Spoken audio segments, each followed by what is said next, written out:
राम मंदिर में हुई चोरी पे एसआईटी जांच कर रही है। अब तक 8 लोगों को गिरफ्तार कर लिया है। लगभग 80 लाख रुपए उनके पास से बरामद किए जा चुके हैं।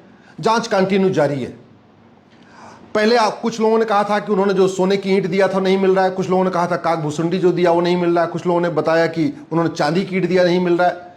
अभी लेटेस्ट आरोप एक रिटायर्ड आईएएस अधिकारी ने लगाया है। उन्होंने कहा कि उन्होंने एक सोने की रामचरितमानस दिया था, सोने की रामायण दिया था, वो भी नहीं मिल रही है। स्वाभाविक सी बात है, एसआईटी सभी मामलों पर जांच करेगी, लेकिन अब इसमें पॉलिटिकल एंट्री हो चुकी है। केजरीवाल जी का कहना है कि जिन लोगों ने राम मंदिर में चोरी किया इनको फांसी दे दो। और जानते हैं उन्होंने क्यों कहा? क्योंकि उनको पता है कि राम मंदिर में जिन्होंने चोरी किया इनको फांसी तो होगी नहीं, तो हम बाद में ये कहेंगे कि हमने तो डिमांड किया था फांसी दो फांसी दो, देखो सरकार ने इनको बचा लिया। कुछ लोग कहना है इनको आजीवन कारावास दे दो। उनको पता है कि आजीवन कारावास तो होगा नहीं, हमारे पास ऐसा कोई कानून नहीं है। केजरीवाल जी को पता है कि फांसी वाला कानून नहीं है, अखिलेश यादव को पता है आजीवन कारावास वाला कानून नहीं है।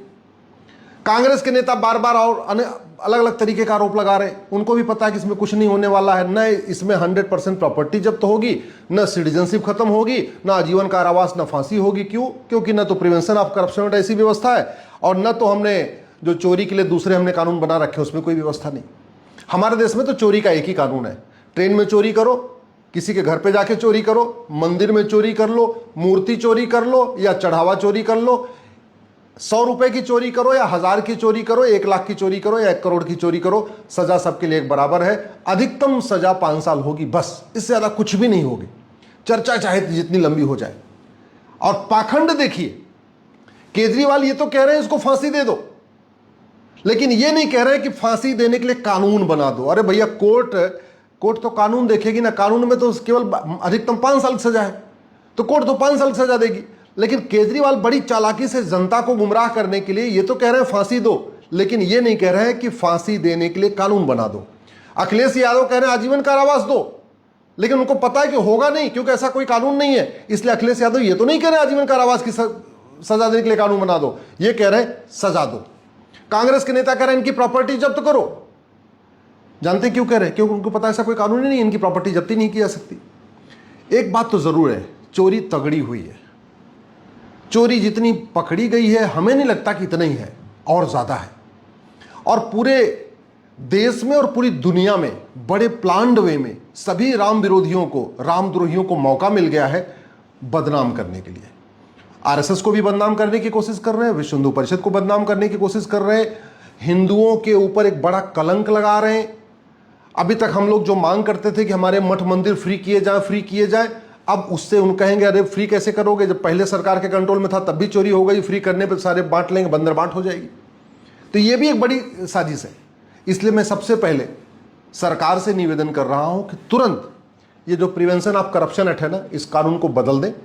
जैसे अमेरिका में कानून है, जैसे चीन में कानून है, जैसे सिंगापुर में कानून है, चोरी के लिए उतना ही कठोर कानून बनाए। और ऐसे मामलों में मकान दुकान की चोरी तो फिर भी क्षमा योग्य है, लेकिन मंदिर की चोरी, मठ की चोरी, सोने चांदी की चोरी, रामायण की चोरी, ऐसे लोगों को तो आजीवन कारावास, फांसी होना ही चाहिए। इसलिए मेरी पहली मांग यह है कि सरकार तुरंत कानून बदले।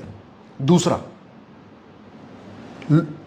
8 लोग पकड़ लिए गए, लेकिन जिस तरीके से पॉलिटिकल एंट्री हो गई, जिस तरीके से प्रेस कॉन्फ्रेंस की जा रही है, जिस तरीके से लोग आरोप लगा रहे हैं कि ये तो छोटी मछली पकड़ी गई हैं, बड़ी मछलियां तो पकड़ी नहीं गई हैं, एक संदेह तो पैदा हो गया है। इस संदेह का समाधान यही है कि ये जो 8 लोग पकड़े गए हैं, टीनू यादव, मनीष यादव, सुभाष श्रीवास्तव, अविनाश शुक्ला और लवकुश मिश्रा, जो लोग भी 8 लोग पकड़े गए, इन सब का narco polygraph brain mapping test किया जाए। इन 8 आरोपियों का, 8 चोरों का नार्को टेस्ट किया जाए और मीडिया के सामने किया जाए, मीडिया के कैमरों के सामने किया जाए, और इनसे वो सारे सवाल पूछे जाएं। मीडिया को भी परमिशन दे दिया जाए कि मीडिया के पत्रकार भी जो चाहे वो पूछे, और उसको लाइव किया जाए। इन 8 चोरों का ना पॉलीग्राफ टेस्ट किया जाए, उसको भी लाइव सजीव प्रसारण किया जाए, उसको भी लाइव किया जाए। इन 8 का ब्रेन मैपिंग टेस्ट भी किया जाए।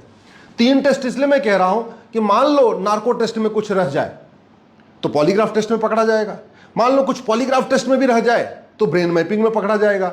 ये 3 के तीनों टेस्ट करके इसको लाइव कर दिया जाए, और ये जिसका नाम ले उनको भी तत्काल जेल में डाला जाए।